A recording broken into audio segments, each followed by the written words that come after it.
Hi friends, welcome to J புஜுமா tailoring.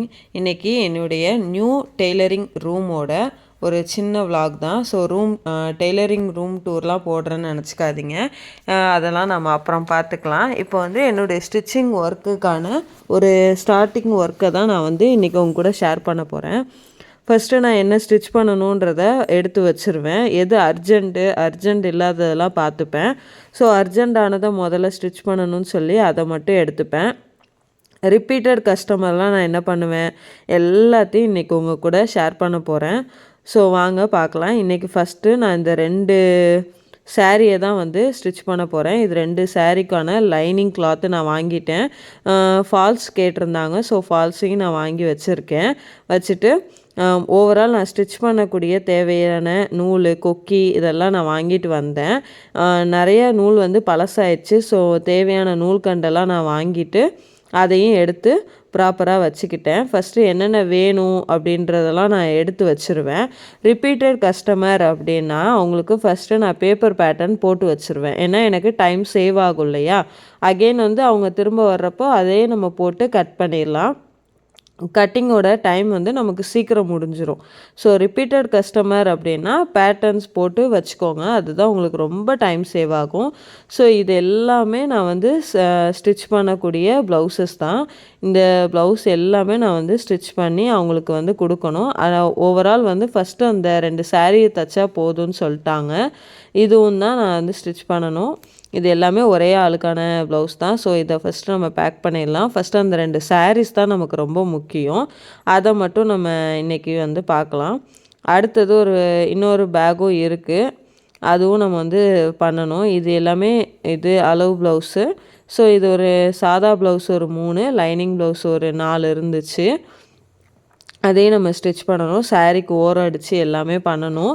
அந்த வேலைக்கும் நான் வந்து என்ன பண்ணிட்டேன், அவங்களுக்கு வந்து பேட்டர்ன்ஸ் வந்து போட்டு வச்சுக்கிட்டேன். ஏன்னா நமக்கு பேட்டர்ன் போடலைன்னா முடியாது. ஏன்னா இது சாதா ப்ளவுஸ் நீங்கள் ஸ்டிச் பண்ணுறீங்க அப்படின்னா உங்களுக்கு ஒரு 3 ப்ளவுஸு இல்லையா, 3 ப்ளவுஸ் 4 ப்ளவுஸ்க்கு மேலே கட் பண்ண முடியாது. இதே நீங்கள் ஒவ்வொரு வாட்டியும் அதையே பண்ண முடியாதுல்ல, அதுக்காண்டி தான். இப்போ நம்ம அந்த சாரியை எடுத்துக்கலாம். சாரியை எடுத்துகிட்டு ஃபஸ்ட்டு வந்து சாரியில் வந்து ப்ளவுஸை வந்து செப்பரேட் பண்ணி நம்ம எடுத்துடலாம். இதில் வந்து அவங்க க்ளோஸ் நெக்கு தான் என்கிட்ட கேட்டிருந்தாங்க. ஸோ நான் க்ளோஸ் நெக்குக்கு ஒரு ப்ரொஃபஷ்னல் பேட்டர்ன் வந்து போட்டு வச்சுருக்கேன். ஸோ போட்டு அதை எடுத்து வச்சிடலாம். லைனிங்கு, ஃபால்ஸு எல்லாத்தையும் நம்ம வந்து இது பண்ணிக்கலாம். இப்போ ஃபஸ்ட்டு நான் வந்து சாரியிலேருந்து ஃபஸ்ட்டு ப்ளவுஸ் பீட்டை வந்து நான் தனியாக எடுத்துக்கிறேன்.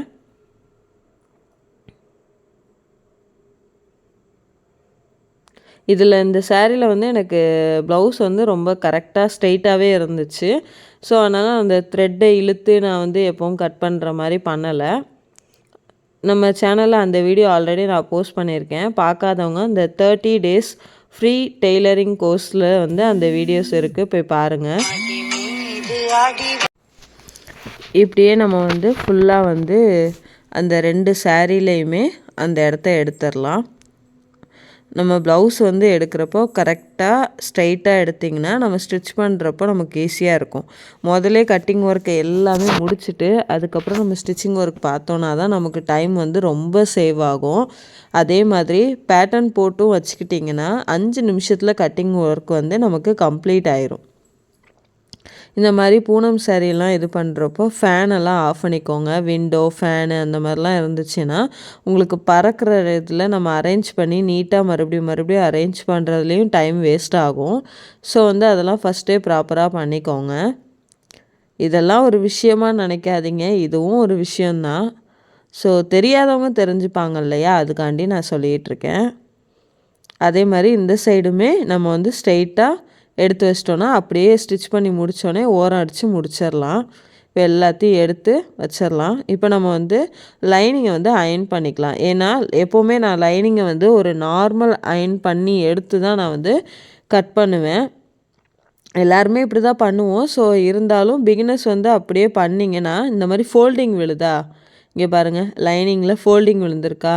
இதில் நமக்கு மெஷர்மெண்ட் வந்து ஒரு 0.25 to 0.5 வரைக்கும் நமக்கு வந்து ஒரு டிஃப்ரென்ஸ் வந்துடும். ஸோ அந்த மாதிரி பண்ணாமல் நம்ம வந்து அயர்ன் பண்ணிக்கிட்டோம் அப்படின்னா நமக்கு வந்து பேட்டர்ன் போட்டோ இல்லை நம்ம டைரெக்டாக கட் பண்ணுறப்போவோ ரொம்ப ஈஸியாக அவ்வளோ ஃபினிஷிங்காக பெர்ஃபெக்டான மெஷர்மெண்ட்டோடு நமக்கு வந்து கிடச்சிரும். அதனால் எப்போவுமே அந்த 2 கரைப்பகுதியையும் ஒன்றா வச்சுட்டு இந்த கரைப்பகுதி ஒன்றா இருக்கா இதில் இருந்து ஃபோல்டிங் சைடு அயர்ன் பண்ணுங்கள். அப்போ கரெக்டாக இருக்கும். நீங்கள் ஃபோல்டிங் சைட்லேருந்து கரைப்பகுதிக்கு அயர்ன் பண்ணிங்கன்னு வச்சுக்கோங்களேன், உங்களுக்கு வந்து கீழே அந்த கரைப்பகுதி வந்து அப் அண்ட் டவுனாக இருக்கும். ஓகேவா? ஸோ எப்போவுமே கரைப்பகுதியிலேருந்து ஃபோல்டிங்க்கு அயர்ன் பண்ணுங்கள். இதே மாதிரி அந்த 2 லைனிங் நான் எடுத்திருக்கேன்ல அந்த 2 கிளாத்தையும் எடுத்துக்கிறேன். எதுக்கு அப்படின்னா இது 2மே க்ளோஸ் நெக்குக்கு நான் தைக்க போகிற ப்ளவுஸுக்கான லைனிங் கிளாத்து. இதே நான் வந்து நார்மலாக ஒரு ப்ளவுஸ் ஸ்டிச் பண்ண போகிறேன் அப்படின்னா அதுக்கு வந்து நார்மல் கட்டிங், அதாவது ஒயிட் நெக் பேட்டர்ன் வந்து நான் போட்டு வச்சுருக்கேன் இந்த கஸ்டமருக்கு. ஸோ வந்து அதை வந்து நான் போட்டு கட் பண்ணிடுவேன். இது க்ளோஸ் நெக்னால் நம்ம ஷோல்டரில் கொஞ்சம் டிஃப்ரென்ஸ் இருக்கும். ஷோல்டர் டு ஆம்கோலுக்கு நமக்கு ஒரு சின்ன டிஃப்ரென்ஸ் இருக்கும். அதனால் நான் பேட்டர்ன்லேயே போட்டு ப்ராப்பராக கட் பண்ணி ஸ்லீவ் வரைக்கும் எடுத்துட்டேன். ஸ்லீவுமே உங்களுக்கு என்ன பண்ணிட்டேன், elbow sleeve and half sleeve வந்து தனித்தனியாக பேட்டர்ன் எடுத்துக்கிட்டேன். சரிங்களா? இப்போது நான் என்ன பண்ணியிருக்கேன்னா ஃபோல்டிங் 2 சைடு ஃபோல்டிங் ஒன்று போல் போட்டுட்டு கீழே வந்து கரைப்பகுதி ஒன்று போல் போட்டிருக்கேன். இப்போது கிளாத்தோட கார்னரில் நான் வந்து ஸ்ட்ரெயிட்டாக லைன் போட்டு அந்த ரா எட்ஜஸை வந்து கட் பண்ணி எடுத்துக்கிறேன். ஓகேவா? இப்போ கீழே வந்து நமக்கு லைன்ஸ் வந்து ப்ராப்பராக இருக்கும். இப்போ நம்ம பேக் போர்ஷனை எடுத்துக்கலாம். பேக் போர்ஷனை எடுத்து இந்த மாதிரி ப்ளேஸ் பண்ணிவிட்டு இதை அப்படியே நம்ம வந்து ட்ரா பண்ண போகிறோம். இது க்ளோஸ் நெக் பேட்டர்ன். ஓகேவா?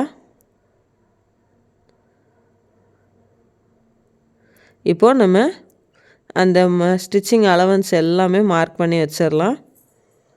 இப்போ ஒயிட் நெக்குக்கும் நம்ம வந்து இங்கே எவ்வளோ இருக்குதுன்னு பார்த்துட்டு இந்த இடத்துல நம்ம மார்க் பண்ணிக்கலாம். இப்போ நான் மார்க் பண்ணி எடுத்துட்டேன். ஸோ எல்லா இதையுமே நான் மார்க் பண்ணி எடுத்துட்டேன். இதில் ஒரு ப்ளஸ் பாயிண்ட் என்னென்னா கிளாத்து கம்மியாக இருந்தாலும் நம்ம வந்து அரேஞ்ச் பண்ணி நம்ம அட்ஜஸ்ட் பண்ணி நம்ம பேட்டர்ன்ஸ் வந்து வச்சு நம்ம கட் பண்ணிக்கலாம். இதே ஸ்டிச்சிங்னால் நம்ம கண்டிப்பாக பெட்டு போடுற மாதிரி இருக்கும். அதனால் இந்த விஷயம் எனக்கு இதில் ஒரு ப்ளஸ் பாயிண்ட்டாக இருக்கும். நம்ம கரெக்டாக நமக்கு தேவையான இடத்துல அழகாக போட்டு பிட்டு போடுறத வந்து நம்ம கம்மி பண்ணிக்கலாம். அதுக்காண்டி எனக்கு இது ரொம்ப பிடிக்கும் இந்த மெத்தடு. இப்போ நான் பேக்கில் வந்து ஒரு 2.5 இன்ச் எடுத்திருக்கேன். ஓகேங்களா? ஸ்டிச் பண்ணுறப்போ நமக்கு 3 இன்ச்சஸ் வந்து நமக்கு கிடச்சிரும். ஃப்ரண்ட் பீஸு இப்படியே வந்து நான் 2 ப்ளவுஸ் வந்து போட்டு தான் நான் கட் பண்ணுறேன். எனக்கு சிசர் வந்து இந்த சிசர் பிளாஸ்டிக் இது வச்ச சிசர் தான் நான் எடுத்திருக்கேன். ஏன்னா எனக்கு கம்ஃபர்டபுளை பொறுத்து நான் அதை எடுத்திருக்கேன். உங்களுக்கு வந்து 10 inch 12 inch 8 inch to 12 inch வரைக்கும் சிசர்ஸ் வந்து அவைலபிளாக இருக்குது. நீங்கள் வந்து அதை ரெஃபர் பண்ணிக்கோங்க. இப்போ நான் வந்து அந்த சென்டர் நாச் போட்டு எல்லாம் எடுத்து வச்சுக்கிறேன்.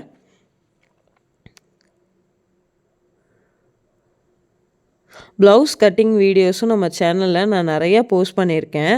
அதோட லிங்க்கும் நான் கொடுக்குறேன், போய் செக் பண்ணி பாருங்கள். இது ஷார்ட்டாக நான் என்ன பண்ணிக்கிட்டு இருக்கேன்றத ஓவராலாக ஒரு வீடியோ எடுத்து நான் போட்டுக்கிட்டு இருக்கேன்.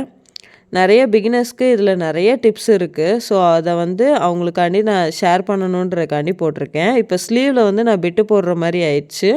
அதனால் நான் அதை மட்டும் எடுத்து ரொம்ப கம்மியாக 2 ப்ளவுஸ் நம்ம கட் பண்ணுறோம்ல, ஸோ அந்த 2க்குமே பிட்டு போடுற மாதிரி தான் இருக்குது. அதனால் நான் இதை போட்டிருக்கேன். ரொம்ப தேவைப்படாது, இருந்தாலும் நம்ம எடுத்துக்கலாம். இப்போ வந்து கையோடு நம்ம என்ன பண்ணலாம், பட்டி பீஸ்க்கும் நம்ம வந்து கட் பண்ணி எடுத்துடலாம்.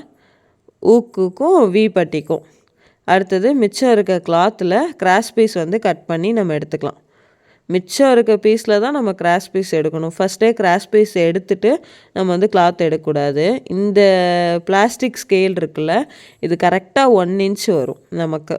இதே நீங்கள் இன்னொரு பிளாஸ்டிக் ஸ்கேல் நான் உங்களுக்கு காட்டியிருப்பேன், அது வுட்டில் எடுக்கிறப்போ 1.25 இன்ச்சஸ் வந்து நமக்கு கிடைக்கும். ஸோ அது கொஞ்சம் பெருசாக இருக்கும், நம்ம உட்காந்து கட் பண்ணிக்கிட்டு இருக்க மாதிரி இருக்கும். ஸோ கிராஸ் பீஸ்க்கு இந்த ஸ்கேலை நீங்கள் ரெஃபர் பண்ணிட்டீங்கன்னா உங்களுக்கு ஈஸியாக இருக்கும். எவ்வளோ வேணுமோ கிராஸ் பீஸ் எடுத்துக்கோங்க. இது க்ளோஸ் நெக்குன்றனால கிராஸ் பீஸ் நமக்கு அதிகமாக தேவைப்படாது. அதனால் நான் கொஞ்சமாக கட் பண்ணி எடுத்துக்கிட்டேன். ஓகேவா? இப்போது பேக் பீஸு, ஃப்ரண்ட்டு, ஸ்லீவு, ஊக்கு, பட்டி பீஸு எல்லாம் எடுத்தாச்சு. இன்னொரு கலரில் நம்ம எக்ஸ்ட்ரா பட்டி பீஸ் மட்டும் கட் பண்ணணும். ஓகேவா? நான் இந்த எல்லாமே ப்ராப்பராக அரேஞ்ச் பண்ணிகிட்ருக்கேன். ஃப்ரண்ட்டில் வந்து கட் பண்ணி கையோடு வச்சுக்கோங்க. நான் அது எப்போ கட் பண்ணுவேன் அப்படின்னா லைனிங்கில் போட்டு எடுக்கும்போது நான் கட் பண்ணி எடுத்துப்பேன். அதான் இப்போ நான் இதில் காட்டலை உங்களுக்கு. லைனிங்கில் மெயின் கிளாத்தில் கட் பண்ணும்போது அப்படியே அந்த ஃப்ரண்ட் பீஸில் க்ளோசிங் சைடு இருக்க எல்லாத்தையும் நான் கட் பண்ணிடுவேன். இப்போ பாருங்கள், இதையும் நான் கட் பண்ணிவிட்டு காட்டுறேன். அவ்வளோதான். இந்த வீடியோ உங்களுக்கு பிடிச்சிருக்குன்னு நம்புகிறேன். தேங்க்யூ.